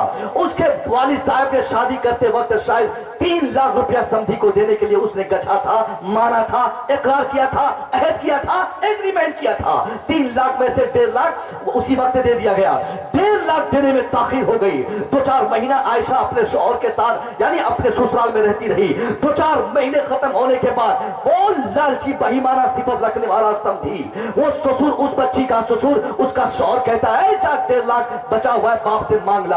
अब वो बेचारी आयशा जो ये जानती है कि उसका बाप शादी के दिन जो 1.5 लाख रुपया उनके शौहर को दिया था, वही 1.5 लाख इंतजाम करने में बाप के पसीने छूट गए थे। बाप कई दरवाजे की भीख मांगे थे, कई दरवाजे पे जाकर ठोकरे खाए थे, कहां भीख मांगने पर अब्बा हुजूर मजबूर हुए थे। वो बेटी समझ गई कि मैं अगर अपने अब्बा से कहूंगी कि अब्बा 1.5 लाख दीजिए, तो अब्बा अगर उसकी हमारी ख्वाहिश पूरी नहीं करेंगे तो उसको बहुत समझ में आएगा, कहीं हो ना हो मेरी मां पागल हो जाए, बाप बिल्कुल टेंशनाइज्ड हो जाए। इसलिए वो लड़की अपने वालिदैन को टेंशन से मुक्ति दिलाने के लिए उसने इस खतरनाक कदम को बढ़ाया था, ताकि मैं अपनी जान दे दूंगी तो कम से कम मेरा बूढ़ा बाप बाप तो बिल्कुल पुरसुकून जिंदगी गुजारेगा, बूढ़ा बाप तो ताने किसी की नहीं सुनेगा कि 1.5 लाख बाकी है जल्दी दे दो, 1.5 लाख बाकी है जल्दी दे दो। यानी वो आयशा मरते मरते हम हिंदुस्तानियों के घर में पलने वाली तमाम आयशा को पैगाम दे गई, तमाम मुसलमानों को संदेश दे गई।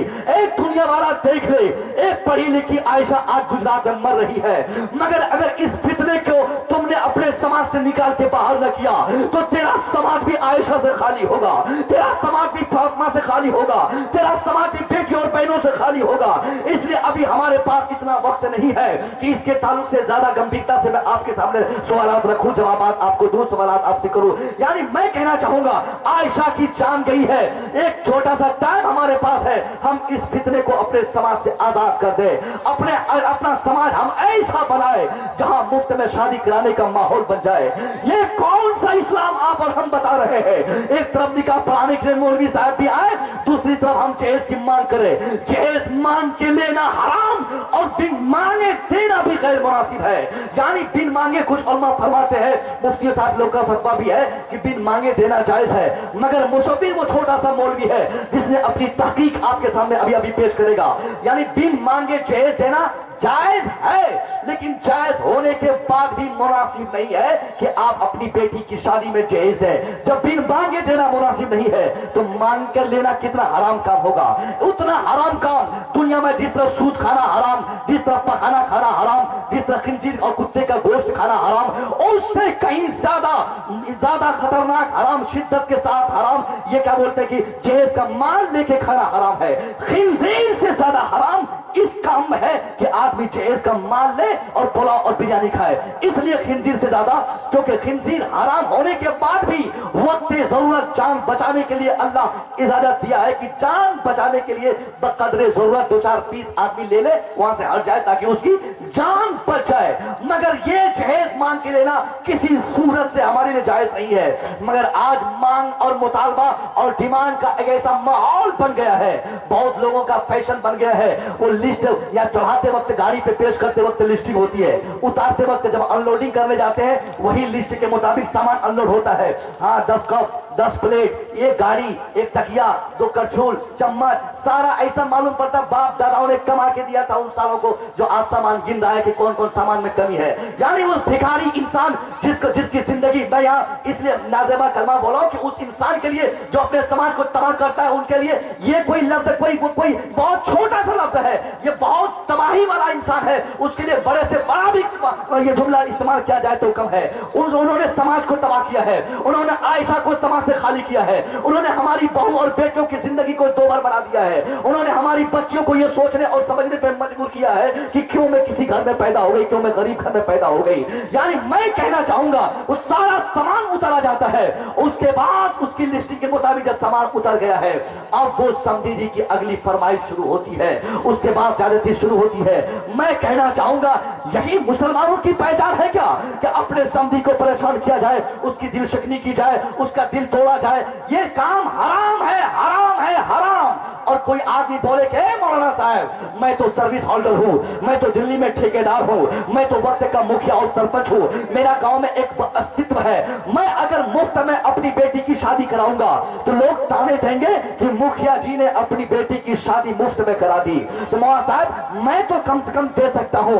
मैं कहूंगा हाँ भाई साहब आप बिल्कुल दे सकते हैं, बगैर मांगे देना जायज है, मगर जायज होने के बाद भी मुनासिब नहीं है। जैसे मिट्टी खाना जायज है कि नहीं है?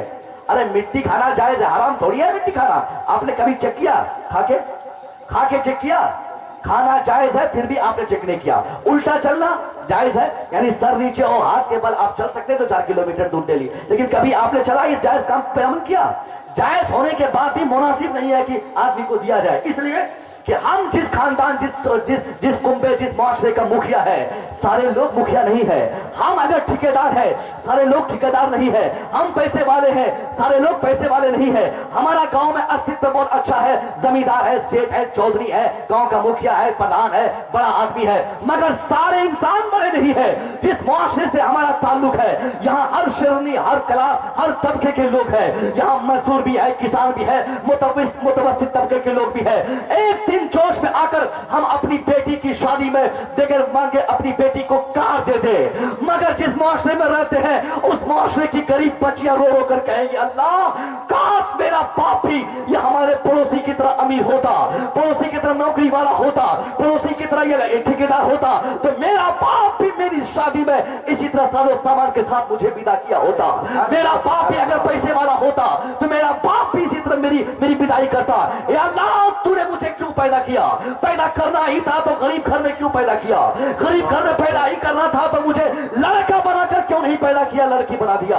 यानी एक दिन भी अगर किसी गरीब की बच्ची ने रात के अंधेरे में अल्लाह से इंतजा कर दे, मौला इस समाज ने हमें हमारे जीने का हक तोड़ दिया है, हमारे जीने का हक मुझसे छीन लिया है, उस गरीब बच्ची की बद्दुआ रहेगी, 5 मंजिला इमारत हमारा जमींदोज होगा, हम जमीन पे तंबू डालकर जीने पर मजबूर होंगे, फिर हमको हमारी औकात पता चलेगी। जब गरीबों की दिल शिकनी होगी, जब गरीबों के आंसू गिरेंगे, जब समाज के गरीब तबके किसान मजदूर की बच्चियां रो रो कर अल्लाह से अपनी जिंदगी की भीख मांगेंगी, याद रखा जाए कि हमारा समाज खुद बहुत तबाही के दाहने पे खड़ा होगा। यानी जब बगैर मांगे देना जायज होने के साथ भी ये इतना गैर मुनासिब काम है ना दिया जाए, क्योंकि इस्लाम में किसी का दिल तोड़ना बहुत महापाप काम है, दिल तोड़ना बहुत गलत काम है, बहुत गलत काम है। एक मिसाल मैं आपको देता हूं। एक मर्तबा सरकार जब मेरा शरीफ तशरीफ लाए, आपने हजरत आयशा से फरमाया, ए आयशा मांग क्या मांगती है, आयशा कोई ख्वाहिश तेरी है, बता तेरी ख्वाहिश क्या है। आयशा तू आज जो मांगेगी आज तेरा सरताज तेरा शौहर वो तमाम चीजें तुझे अता करेगा। अब हजरत आयशा बिल्कुल सोचने पे मजबूर हो गई कि मैं बहुत दिनों के बाद ऐसी बात नबी फरमा रहे, मैं क्या मांगू, क्या मुतालबा करूं, क्या नबी से चाहूं। अब हजरत आयशा थोड़ी देर के लिए नबी से अर्ज करती है, सरकार मैं अपने अब्बा से इस ताल्लुक मशवरा कर लूं, मेरे अब्बा क्या मांगने कहते हैं। सरकार फरमाते हैं जा आयशा पूछ ले अपने अब्बा से, जा आयशा पूछ ले अपने अब्बा सिद्दीक अकबर से। दौड़ के हजरत सैयदा आयशा अपने अब्बा हुजूर सिद्दीक अकबर की बारगाह में आए और कहा हुजूर देखिए ना, मेरे शौहर ने कहा कि मैं आज अपने शौहर से जो जो डिमांड करूंगी आज मेरे सरताज वो तमाम चीजें मुझे अता करेंगे।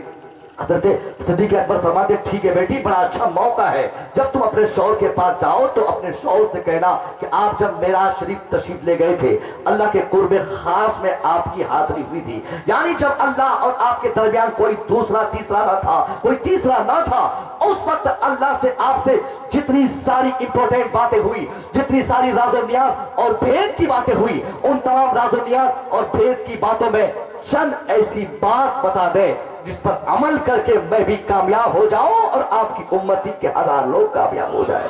हजरत सिद्दीक अकबर फरमाया जा बेटी पूछ अपने शौहर से।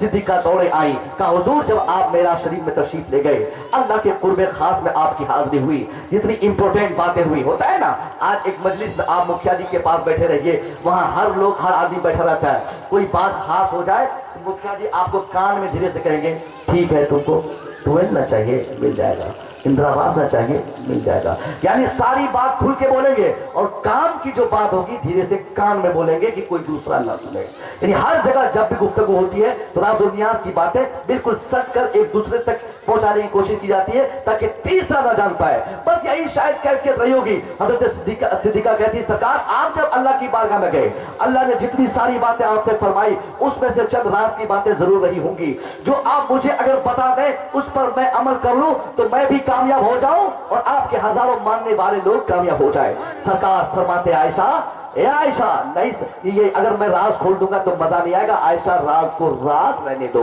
राज को ढके छुपे रहने दो, आयशा राज के दरवाजे मत खोलो।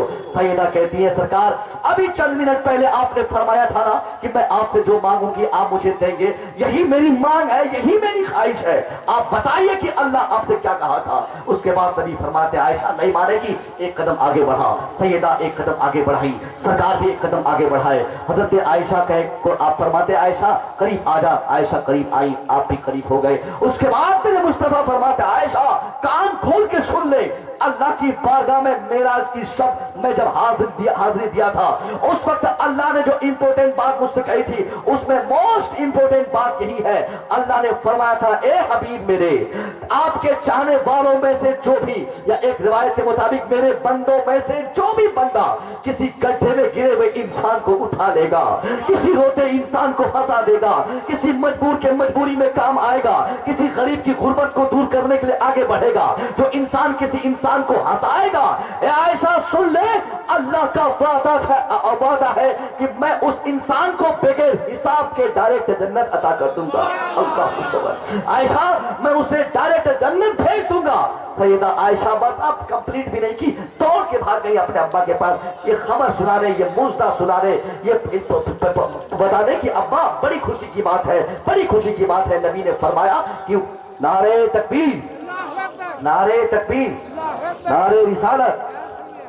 سارے لوگ کھڑے ہو جائے. ایک اچھی شخصیت, معمار قوم ملت, حافظ احادیث کثیرہ, اسیر سرکار تاج الشریعہ, سیاح یورپ ایشیا, قاری ذکر اللہ مکی صاحب قبلہ یو پی کی سرزمین سے تشریف لا چکے ہیں. خدا کی قسم سارے لوگ سے میں گزارش کر رہا ہوں کہ کوئی بھی لوگ یہاں سے نہ جائے. آپ اگر چلے جائیں گے, ان کی تقریر اگر نہ سنیں گے تو خدا کی قسم آنے والے نسلیں بھی پچھتائے گی.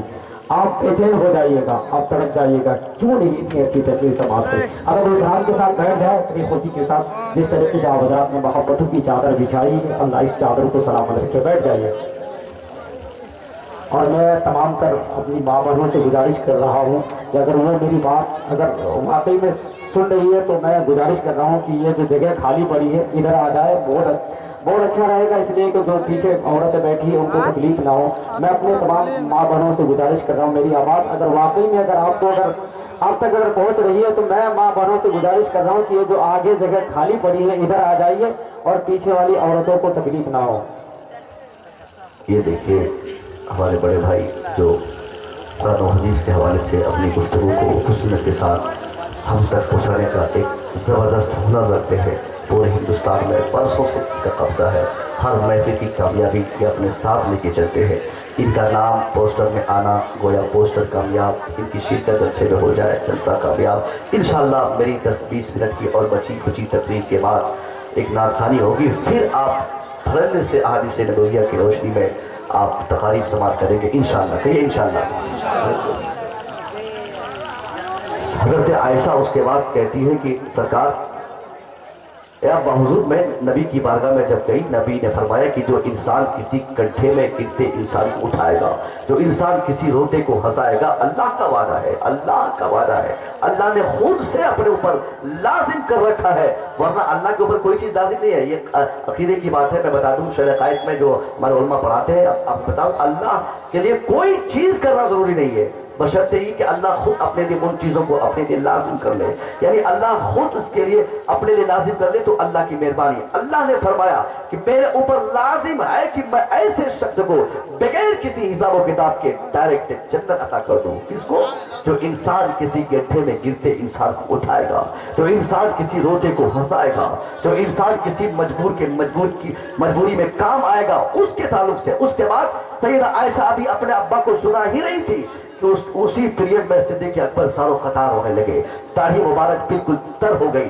صدیق اکبر کی طرف حضرت عائشہ دیکھتی ہے, کہتی ہے ابا حضور یہ رونے کی جگہ تو نہیں ہے, ابا یہ تو خوشی کی بات ہے. ہم لوگوں نے بہت سارے لوگوں کی مجبوری سمجھی ہے, بہت سارے لوگوں کے ہم کام آئے ہیں, کسی ایک کے بدلے میں بھی اللہ اگر ہماری غلطی معاف فرما دے تو ہم سب کامیاب ہیں. ابا آپ رو کیوں رہے ہیں؟ صدیق اکبر فرماتے ہیں بیٹی عائشہ تو نے اللہ کے فرمان کے صرف ایک پہلو پہ غور کیا ہے, اس لیے تم مچل رہی ہو, خوش ہو.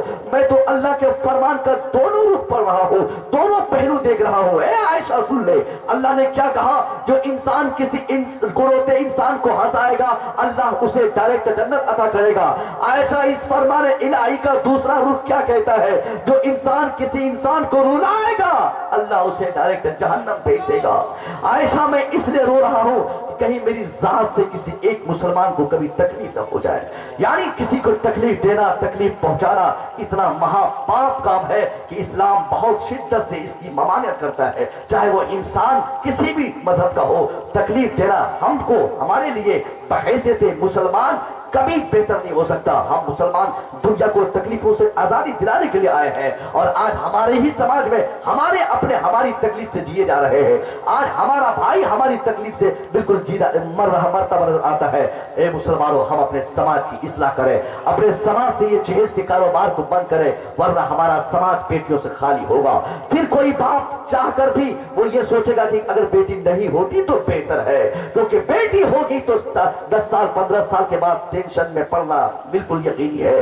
15 साल के बाद बेटी के लिए वो उन रास्तों पे चलना पड़ेगा जिसको समाज ने बिल्कुल ऐसा भर दिया, ऐसा माहौल उन रास्ते को बिल्कुल मुज़य्यन करने के लिए बना दिया है कि जहां हर आदमी की ख्वाहिश होती है कि बड़े धूमधाम से मेरे बेटे की शादी हो, बड़े धूमधाम से मेरे घर में दुल्हन आ जाए। यही वजह है इस्लाम के कानून के खिलाफ हम अपने बेटे और भाई की शादी कराते हैं और हमारे बेटे और भाई की शादी कभी कबूल नहीं हो पाती। हमेशा घर में झंझट और झगड़े पड़े रहते हैं। कौन आदमी है जो शादी में किसी गरीब को तकलीफ दिया हो और वो उस शादी से खुश हो? नहीं रहता है खुश, कोई खुश नहीं। 6 महीने के बाद कहीं तलाक की बात, कहीं खुला की बात, झगड़े की बात, पंचायती हमेशा होता रहता है। नतीजा क्या निकला? यानी हमने मुस्तफा करीम के फरमान को घर से निकालकर अपने एतबार से हिंदुआना रस्म और रिवाज के आधार पे हमने अपने बेटे और भाई की शादी जो कराई थी उसी गैर इस्लामिक तरीके पर अमल करने के जुर्म में आज हमारे घर से सुकून उठा लिया गया।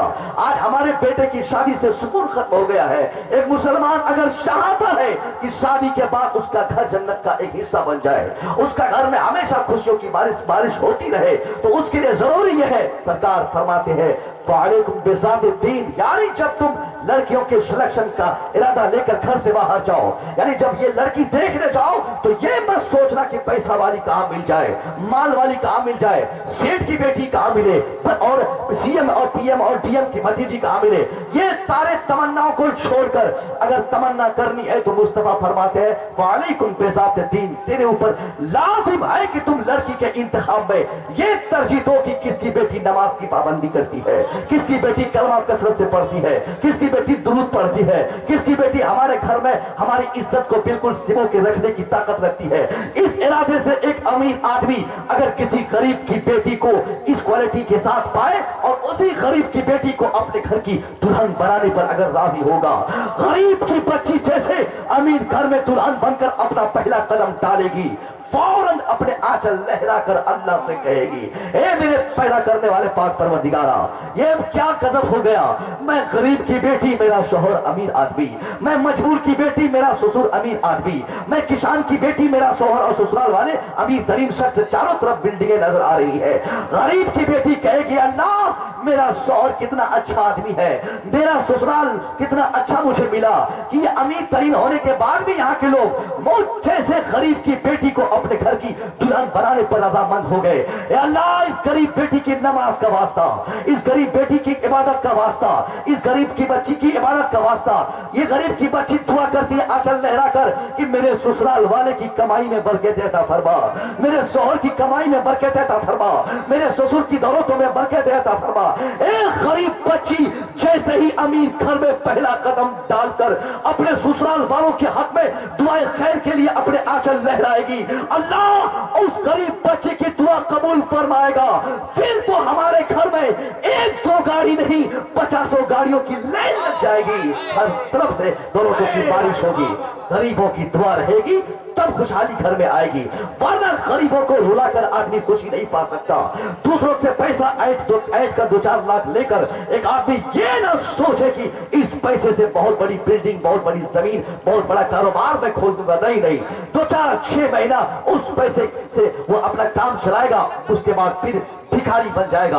हाथ जोड़कर इस अजीमुशान कॉन्फ्रेंस में शिरकत करने वाले तमाम सामीन के सामने मैं एक छोटी सी गुजारिश करना चाहूंगा, अगर ईमान का जर्रा बराबर हिस्सा आपके पास मौजूद है, आप चाहते हैं कि ईमान के साथ जिंदा रहो, मरूं तो ईमान के साथ चले जाओ, इस हैसियत से आप है कि हमसे कोई इंसान को कभी कोई तकलीफ ना हो, तो जरा इस पूरे मजमे में जितने लोग बैठे हैं, ये हमारे अल्लामा जिक्रुल्लाह साहब किबला हमारी जमात के बड़े मुस्तनद खतीब और बड़े बड़े बेहतर आलिम हैं, इनकी मौजूदगी और इन तमाम उलमा कराम की मौजूदगी में अगर आपने अपने रहने का, अपने होने का सबूत दिया, अगर इस ख्याल से आपने जलसा कराया है कि जलसा में जो बातें बोली जाएंगी उस पर मैं अमल करूंगा, मैं देखना चाहूंगा।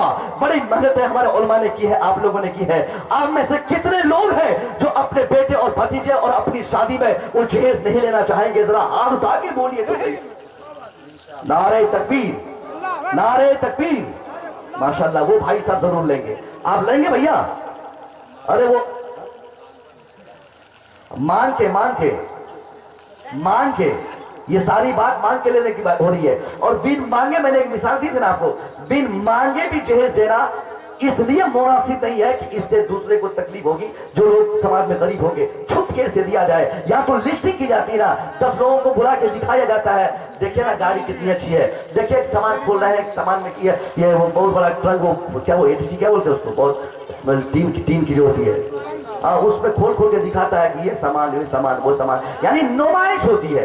वहां जो भी सामान लोग देखेंगे, अगर उसके बाप को तकलीफ, उसके बाप को उतना पैसा नहीं होगा, तो गरीब बच्चियां सोचेंगी, देखिए अगर मैं भी अमीर होती तो क्या होता, क्या फर्क पड़ता, मैं क्यों गरीब हो गई। इससे उसकी दिल शिकनी होती। इसलिए चुपके से, चोरी से, अगर है आपके पास वो ताकत तो दे दे, वरना मांगे बिन मांगे आप देने से बचे।